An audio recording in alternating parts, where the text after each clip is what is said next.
Us to create human settlements. Hindi lamang magtatayo lang ng bahay, magbibigay ng lupa lupa't bahay sa ating mga nangangailangan na kababayan. Dahil hindi sapat yun. Ang pangangailangan ay hindi naman dapat magkaroon ng bahay nasa taas ng bundok, walang kalsada, walang kuryente, walang tubig, walang eskwelahan, walang palengke, walang simbahan, walang trabaho yung nakatira doon. Hindi lilipat yung tao, hindi titira doon.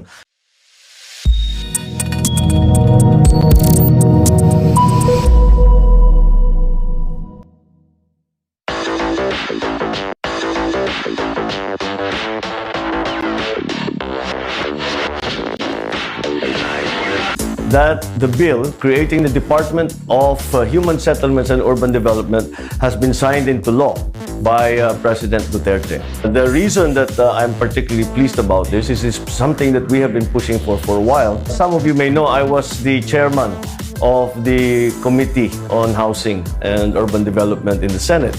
Kaya itong mga issue tungkol sa pabahay ay naunawaan natin ng konti dahil tininabaho natin yan ng 6 na taon. I think that what is important about this new department is that it recognizes the need for us to create human settlements. Hindi lamang magtatayo lang ng bahay, magbibigay ng lupa't bahay sa ating mga nangangailangan na kababayan. Dahil hindi sapat yun. Ang pangangailangan ay hindi naman dapat magkaroon ng bahay nasa taas ng bundok, walang kalsada, walang kuryente, walang tubig, walang eskwelahan, walang palengke, walang simbahan, walang trabaho yung nakatira doon. Hindi lilipat yung tao, hindi titira doon.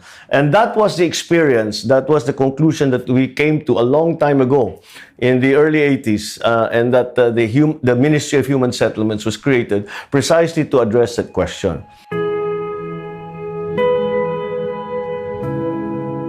When I started as chairman on the Committee of Housing and Urban Development, the shortfall in housing was 3.5 million. When I left the Senate, the shortfall was already 5.5 million. The last time I looked, that shortfall is 6.8 million. That number means 6.8 million houses are needed for us to be able to say that we are providing sufficient housing to our people. And we are not talking about the high-class developments in Makati. We are talking about socialized and low-cost housing. Hindi natin maaasahan ang private sector dahil sila ay profit-oriented. Ang profit-oriented, kailangan nilang kumita. Ito nung pangangailangan na ito, hindi dapat kumita ang gobyerno. Kaya yan ang socialized at low-cost housing. Quite coincidentally, in the same week, I attended the Anthology Architectural and Design Festival in Intramuros.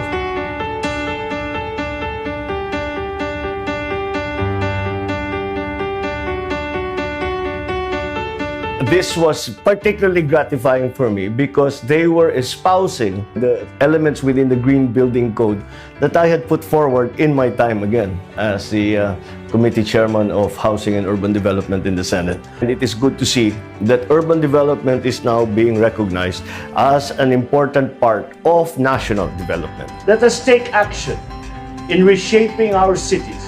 And as we all know, our cities are in dire need of reshaping. To put that part of planning, yung green side, yung ecological side, yung environmentally friendly side, yung disaster mitigation, lahat ng mga natutunan natin sa dami-dami ng kalamidad na dumating sa atin ay maisama sa pagplano para ang ating mga kababayan na nakatira sa mga itatayo nating mga bahay ay hindi naman mailalagay sa alanganin. Let us build cities that we Filipinos can be proud of and showcase and share with the rest of the world. I have to admit that in the time that I was advocating for this green building, for the human settlements department, I was growing a little frustrated kasi hindi na ituloy. Nagkaprogreso kami pero hindi namin natapos, hindi namin naitayo. Ngunit nakakatuwa naman na incorporate yung ating green building code dito sa mga pinaplano ng mga private na arkitekto, natuloy din, na nakilala din at binigyan ng solusyon ng ating pamahalaan ang malaking problema ng pabahay dito sa bagong batas na nagbubuo ng Department of Human Settlements and Urban Development. Walang bahay sa sariling bayan. a project of the Marcos administration. Pambansang Pabahay para sa Pilipino. This project aims to address the current housing situation in the Philippines through the Home for Everyone, Program 1. This program sets its focus on finishing the 6 million units backlog due to unaffordable housing and inaccessible housing funds by constructing 1 million homes every year for 6 years. The current ceiling of one socialized housing is at 580,000 pesos, which most Filipinos can't afford. With this program, Filipinos will now have the power to choose a house they can call home. Option 1. Socialized housing. Option 2. Upgraded housing. Option 3. Mid-rise and high-rise. As the Home for Everyone Program 1 prospers, more individuals and families will be qualified to avail of the housing program from Luzon to Visayas to Mindanao. With this in mind, the Department of Human Settlements and Urban Development envisions to develop and transform the blighted areas and the Philippine landscape into prime residential and world-class waterfront developments. The Zero ISF 2028 project will set its focus on the identified areas to be launched for the first 1 million units, which will then be replicated across the Philippines. The Department of Human Settlements and Urban Development plans to develop these blighted areas into mid-rise housing developments that will house thousands of ISFs. This development will be strategically planned to have more open space applicable for outdoor activities and roads for easy access to and from the project.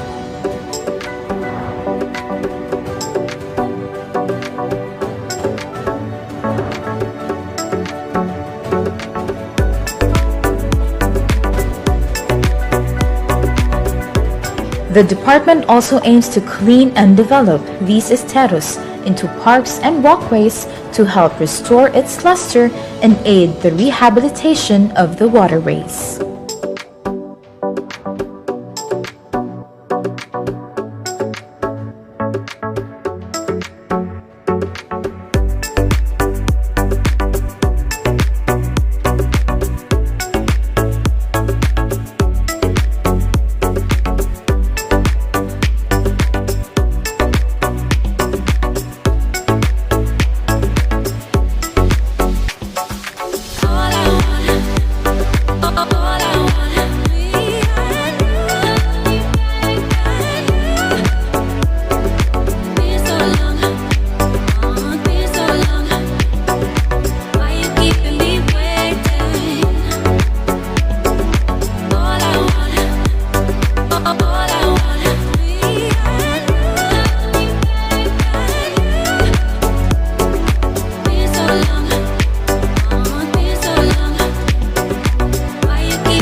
In pursuing the success of this project, the department has laid out the project and financial structure of the proposed Zero ISF 2028 project. Let us build homes to help build a brighter future for the country. Let us create a pathway out of poverty and create opportunities to fulfill the Filipino dream. Sa Pambansang Pabahay para sa Pilipino Project ng ating minamahal na Presidente, Ferdinand Bongbong Marcos Jr.